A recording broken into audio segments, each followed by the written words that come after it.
so bad.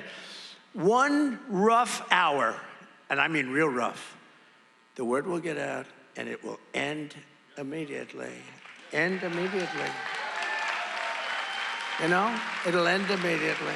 More than 72,000 Americans were lost to fentanyl in a single year. That is nearly 200 deaths every day, a national emergency, a chemical epidemic, a crisis that has pushed federal agencies into one of the most aggressive enforcement periods in modern history. Investigators say one hidden network moved across 5 states, pushed more than $186 million through fraudulent medical billing channels, and used at least 43 fake patient transfers to disguise narcotics movement inside the United States. This morning, federal agents from the FBI, ICE, and Homeland Security stormed a private clinic in Arizona tied to what authorities believe was one of the most sophisticated medical front trafficking systems ever uncovered in the Southwest. And the case that exposed it did not begin with a cartel shootout. It did not begin with a tunnel. It began with a patient who did not exist. At 4:16 a.m., the streets around Safe Harbor Clinic in Mesa, Arizona were silent. The parking lot lights glowed across a beige medical complex surrounded by white stucco walls, ambulance bays, and tinted glass. On paper, it was an emergency coordination center specializing in urgent patient transport, after-hours discharge logistics, and rural transfer support. It billed insurers, it handled private referrals, it looked clean, licensed, necessary. But before dawn, federal agents already knew that image was a lie, without sirens, without flashing lights, without a single marked patrol unit in sight. 118 federal agents moved into position around the clinic and 4 surrounding properties. Tactical teams sealed the roads. Aerial surveillance tracked thermal signatures. Mobile cyber units cut live communications to the complex. Every entry point was covered. This was not a healthcare audit. This was not a fraud inspection. This was a federal strike. And what agents were about to uncover inside Safe Harbor Clinic would expose far more than billing abuse. It would reveal a hidden transport system built on fake medical files, shell vendors, narcotics disguised as patient equipment, and official approvals that should never have been granted. By sunrise, 2.1 tons of narcotics would be tied to the network. By noon, 17 ambulances and transfer vans would be under seizure order.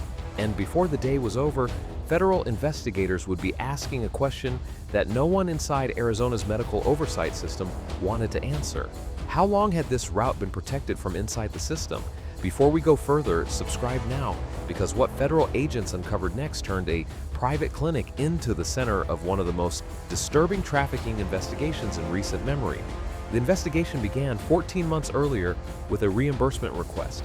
A private insurer flagged an emergency transfer claim submitted by Safe Harbor Clinic for a non-responsive patient supposedly moved from Yuma to Phoenix for specialized overnight care. The paperwork was clean, the signatures matched, the mileage made sense. The charge was high, but not unusual. There was only one problem. The patient did not exist. The identity attached to the transfer belonged to a man who had died 3 years earlier in another state. The policy number had been cloned from an inactive file, so the receiving facility had no intake record. The ambulance listed in the transfer log had never reached the destination listed in the claim. At first, the case looked like ordinary medical fraud. Then the anomalies began multiplying. Within 6 weeks, analysts identified 43 suspicious patient transfers tied to Safe Harbor Clinic and its partner vehicles. Many involved emergency movements between Arizona, Nevada, New Mexico, Southern California, and West Texas. Most were filed late at night. Nearly all use high-cost urgency codes. Some listed patients who could not be verified. Others used real names attached to false treatment histories. Then investigators found the route pattern. The transfer windows were too precise. Certain vehicles consistently left after midnight, changed routes without explanation, paused at industrial lots with no medical designation, then re-entered state traffic as if continuing a clinical run. GPS data from one unit showed a 46-minute stop behind a refrigeration warehouse nowhere near the listed receiving hospital. That was the first crack. Federal analysts from the FBI's Financial Crimes Unit began reconstructing Safe Harbor's billing history. In just 4 years, the clinic and its linked vendors had pushed more than $186 million through emergency transport claims, consulting invoices, pharmacy coordination fees, oxygen supply contracts, and rural transfer support services. On paper, every line item looked routine. In aggregate, the structure looked engineered. This was not sloppy fraud, it was infrastructure, and buried inside the records was the detail that changed everything. More than 26 shell vendors connected to transport billing shared overlapping addresses, recycled incorporation records, and identical document formatting, right down to the spacing of the signatures. By the end of month 3, federal investigators no longer believed they were looking at a clinic committing fraud. They believed they were looking at a medical transport corridor hiding something much bigger. Safe Harbor Clinic had spent years building the perfect public image. Its executive director, Dr. Nadir Osman Karim, 49, was known publicly as a specialist in emergency logistics and regional access medicine. He appeared on healthcare panels. He advocated for underserved transport corridors. He spoke about rural patient equity and the need for faster transfer systems in the Southwest. He posed for photos with nonprofit health boards and private ambulance executives. In interviews, he sounded calm, technical, and mission-driven. The clinic itself looked equally respectable. White treatment rooms, compliance posters, patient rights notices, clean corridors, a small overnight observation wing, ambulances with proper markings, refrigerated cabinets for medication storage, digital scheduling boards showing incoming and outgoing transfer runs. But what agents learned over 14 months of covert review painted a very different picture. Of the clinic's 17 ambulances and transfer vans, at least 9 showed routing patterns inconsistent with legitimate patient care. Some repeatedly stopped at private storage units, others parked for hours at freight yards, residential garages, or shell pharmacy lots. One unit logged 3 critical care transfers in one night, despite no evidence a licensed paramedic was ever on board. And then investigators noticed something even worse. Several transfers were coded under a special internal designation, our red route. Those files carried sealed attachments, limited staff access, and unusually high reimbursement values. When forensic auditors finally opened the linked billing packets, they found duplicate scans, altered timestamps, and digitally inserted physician signatures. In plain terms, red route patients were cover identities, not people, not emergencies, not care, cover. By month 6, investigators had enough to authorize covert surveillance on 3 clinic vehicles. What they observed destroyed the last illusion of legitimacy. One ambulance left the clinic at 1:24 a.m. with lights off, crossed into an industrial corridor west of Phoenix, entered a secured lot for 11 minutes, then departed under a different route profile despite no patient being loaded or unloaded at any registered medical facility. Another van carried a sealed oxygen stabilization unit that later field tested positive for narcotics residue. The clinic was not moving patients, it was moving protected cargo behind the legal shield of emergency medicine. At 4:16 a.m., the raid began. The main entrance came down first. Simultaneously, tactical teams breached the rear transfer bay, the pharmacy annex, the dispatch office, and a detached vehicle maintenance structure behind the clinic. No warning, no negotiation, no time to destroy records. Inside, the first floor looked exactly as expected: sterile rooms, medical carts, transfer desks, and compliance files arranged for inspection. But within minutes, the building began contradicting its own floor plan. A diagnostic imaging room was 2 feet shorter inside than outside. A dispatch wall returned hollow on contact. A cold storage chamber ran too deep beneath the slab, and the transfer bay floor showed fresh reinforcement beneath a section marked for supply access. When agents cut into the wall behind the dispatch office, they found the first hidden compartment: cash. Stacked and sealed, not petty theft money, not undeclared clinic revenue, vacuum-packed currency bundled by date and route code. Preliminary field count, $8.7 million from the first cavity alone. Then came the narcotics. Inside modified oxygen canisters and false refrigeration units, agents recovered fentanyl products, methamphetamine, cocaine, and heroin already broken down for movement. More stock was found in 2 ambulances, a pharmacy fridge, and an underground utility section accessible beneath the transfer garage. By the time the first evidence count stabilized, the network tied to Safe Harbor and its linked properties had produced 2.1 tons of narcotics. That number stunned even the raid teams, but the most disturbing discovery was not in the walls. It was under the building. A concealed lift panel beneath the transfer bay opened into a reinforced lower corridor, fitted with storage rails, rolling containers, sealed lockers, and a compact routing room lined with route charts. One wall carried a board labeled Night Priority Clearances. Another listed transfer windows by state and vehicle number. Some routes were marked patient cover, others cold load, and several carried a red notation: approved. Approved by whom? Agents got their answer inside the records room. There they recovered 5 state route maps, billing logs, regulatory override memos, and a set of signed digital authorizations tied to transport clearances that should have triggered review. By 8 to 10 a.m., federal investigators had placed 14 officials and licensing contacts under active review for possible involvement in route approvals, document clearance, and oversight failure. This was no longer a clinic using medicine as cover. This was a medical corridor protected by paperwork.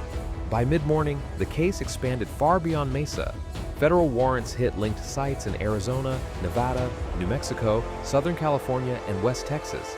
Storage lots, shell billing offices, transport garages, and medical supply partners were sealed under coordinated enforcement. In one refrigerated warehouse outside Tucson, teams recovered narcotics packed inside false respiratory equipment casings. In Henderson, Nevada, a consulting office tied to clinic billing records contained account ledgers for more than 26 shell vendors. In New Mexico, a partner transfer depot yielded duplicate patient files and coded transfer tags matching the red route system. The arrest count climbed quickly. By the end of the first operational phase, 29 suspects had been detained. They included dispatch supervisors, route coordinators, vehicle handlers, financial managers, and 2 clinic administrators. Several had no serious criminal history. Others had professional licenses and active regulatory credentials. The system had not been built around obvious criminals. It had been built around legitimate surfaces, and then the money analysis got worse. Federal accountants determined that Safe Harbor and its linked entities had quietly processed over $186 million through layered billing structures, emergency transfer claims, nonprofit healthcare partnerships, oxygen supply services, and transport consulting. Much of it moved in amounts deliberately timed to avoid federal attention. Some passed through recovery foundations and rural access grants. A portion was routed through medical equipment vendors that did not physically exist. It was not just money laundering, it was laundering through trust. The route logs showed how the corridor functioned in practice. Fake patients were entered into the system to justify vehicle movement. Cold load units carried narcotics under medical equipment coding. Real hospitals appeared in documentation without participating. Freight yards served as exchange points. Certain inspection and licensing delays repeatedly benefited the same vehicles. By 1:30 p.m., the working conclusion inside federal command had shifted once again. This was not a trafficking ring protected by medical fraud. It was a medical fraud architecture designed to keep trafficking alive. At 5:08 a.m. the following morning, federal authorities initiated final sweep phase under the internal operation name Night Crossing. Additional tactical teams moved on the remaining nodes identified from the route maps and billing systems. Vehicle yards were frozen, accounts were flagged, medical transport licenses linked to shell vendors were suspended, record servers were seized. Federal agents entered a large dispatch warehouse outside Phoenix and found duplicate route boards, backup transfer schedules, and emergency replacement manifests prepared in case the clinic itself was ever exposed. The numbers from the operation were staggering. 2.1 tons of narcotics seized 17 ambulances and transfer vans linked to the corridor. 43 fake patient transfers identified, $186 million traced through billing and shell structures. 26 shell vendors exposed 14 officials and approval contacts under review. 29 suspects detained in the initial sweep. 5 state medical route map recovered $22 million in cash, crypto, and liquid assets frozen during Phase 1. One senior federal official summarized the case in a briefing that evening. This was not a clinic corrupted by trafficking. This was a trafficking system disguised as medical necessity. That distinction mattered because narcotics cases are often framed as outside threats, cartels, smugglers, hidden labs, border routes. But Safe Harbor showed something more dangerous. A criminal network had learned to wear the image of care.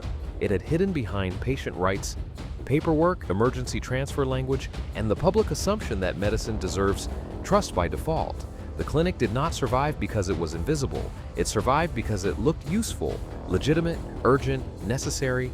And when criminal systems learn how to hide inside institutions, people are trained not to question. The damage spreads far beyond the drugs themselves. It reaches policy, it reaches oversight, it reaches every person who signs a form thinking the system works because the logo looks official and the language sounds humane.